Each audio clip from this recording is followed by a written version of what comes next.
Bonjour tout le monde, vous allez bien? Parfait, parfait. Alors aujourd'hui, nous allons étudier les situations inversement proportionnelles, aussi appelées situations à variation inverse. Alors pour cela, considérons cette table de valeurs de deux variables x et y, où on voit pour chaque valeur de x, donc la valeur de y qui lui est associée. Ok?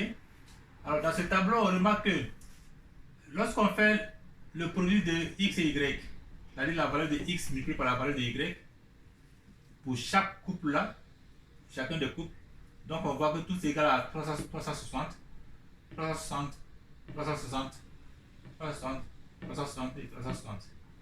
Alors, une telle situation à deux variables, où le produit des valeurs associées est toujours constant, est appelée une situation à variation inverse ou alors situation inversement proportionnelle. Ok? Donc le produit des valeurs associées est toujours constant. Dans ce cas-là, cette constante-là, appelons-la K égale à 360. Ok? Donc, ça veut dire que dans cette situation, lorsqu'il fait X fois Y, je trouve 360, n'est-ce pas? Alors, supposons qu'on veut isoler la valeur de Y. Dans cette relation-là, on veut isoler la valeur de Y. Donc, on veut se débarrasser de X. Alors, donc, on peut diviser à gauche et à droite par X. N'est-ce pas? Si je divise à gauche par X et puis à droite par X, j'aurai alors donc X divisé par X. Ça se simplifie. Donc, finalement, il me reste donc que Y égale à 360 divisé par X. Donc, dans notre situation-là, la règle qui est associée à cette situation est donnée par y égale à 360 divisé par x. Ok? De façon générale, dans une situation à variation inverse, la règle de la fonction est donnée par l'équation y égale à k divisé par x. Ok? Le k là, c'est la constante qu'on obtient en faisant x par y. Donc, égal à k divisé par x. Notre k, le k dans notre situation ici est 360. Donc, la règle d'une situation inversement proportionnelle est donnée par la variable dépendante. Donc, la variable dépendante est égale au coefficient ou bien le k, c'est le coefficient qu'on obtient en faisant le coefficient qui est constant là, divisé par la variable indépendante, Ça,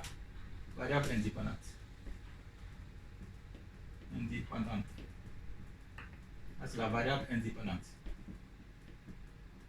Ok? Indépendante. Ok? Alors donc, je répète.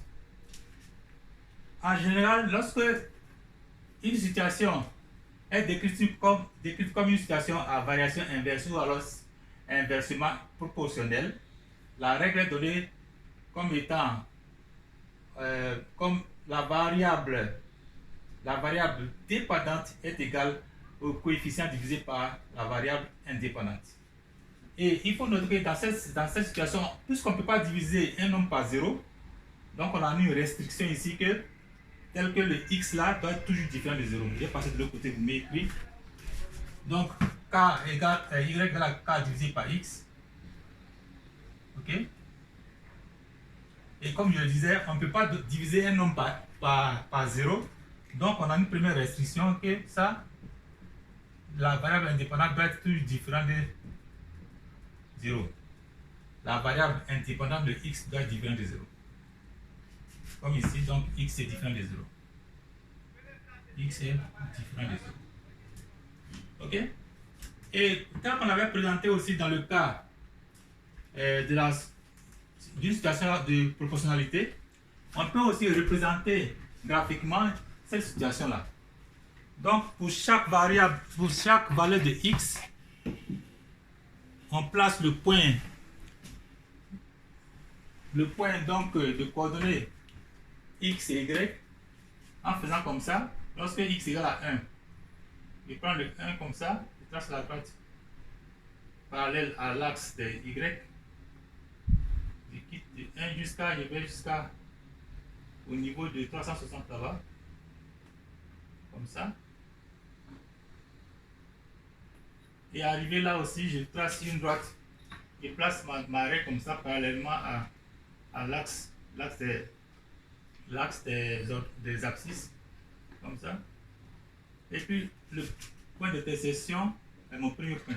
Le point d'intersection à cette droite-là, et cette droite est mon premier point de coordonnées, donc 1 et 360. Ok?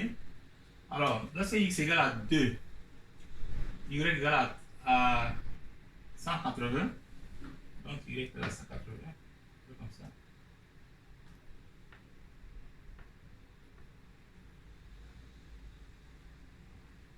Alors, 180 est là, donc je trace ici comme ça.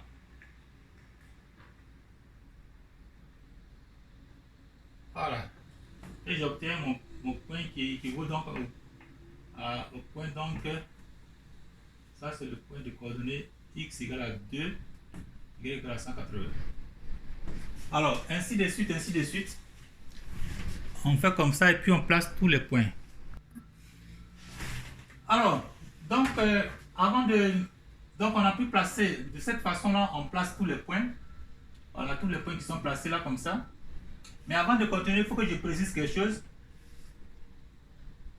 Pour tracer donc, le graphique, on doit d'abord tracer notre repère cartésien. Donc l'axe des x là doit être gradué de façon équitable là, c'est-à-dire la distance entre deux divisions consécutives doit être la même là.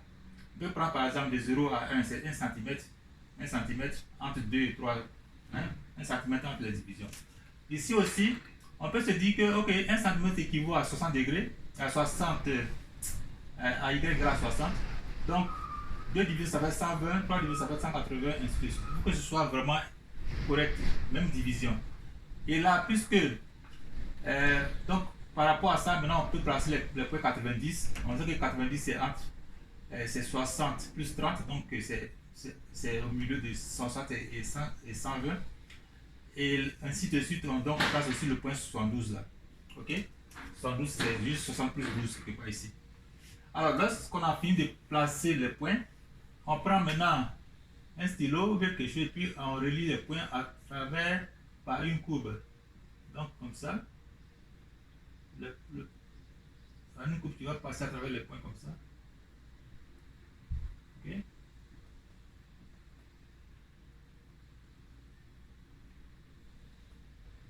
Voilà. Donc je vais passer de l'autre côté pour mieux pratiquer là. On a obtient donc une courbe qui est comme ça, qui vient comme ça. Ok. Une courbe qui est bien jolie comme ça. Voilà.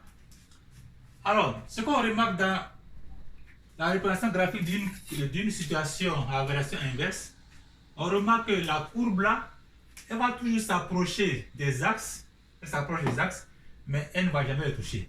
Jamais. Donc, voici une représentation graphique d'une situation à variation inverse. Ou alors on parle de fonction inverse. Donc j'écris là, ici là on a une variation inverse. Variation inverse.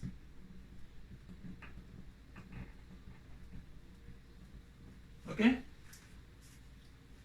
Alors donc je crois qu'on a eu toutes les informations. Ce qu'il faut retenir est que dans une situation à variation inverse, le produit de valeurs associées x et y est toujours égal à une constante et que cette constante là est donc prise pour trouver donc la règle de la fonction. Si on trouve la constante, c'est qu'on trouve la règle de la fonction comme étant y égale à constante divisé par x. Ok? Et que ce x là doit être toujours différent de 0 parce qu'on ne peut pas diviser un nombre par 0. Ok? Alors donc on a fini avec ça et on a fini donc avec tous les cas. Ok?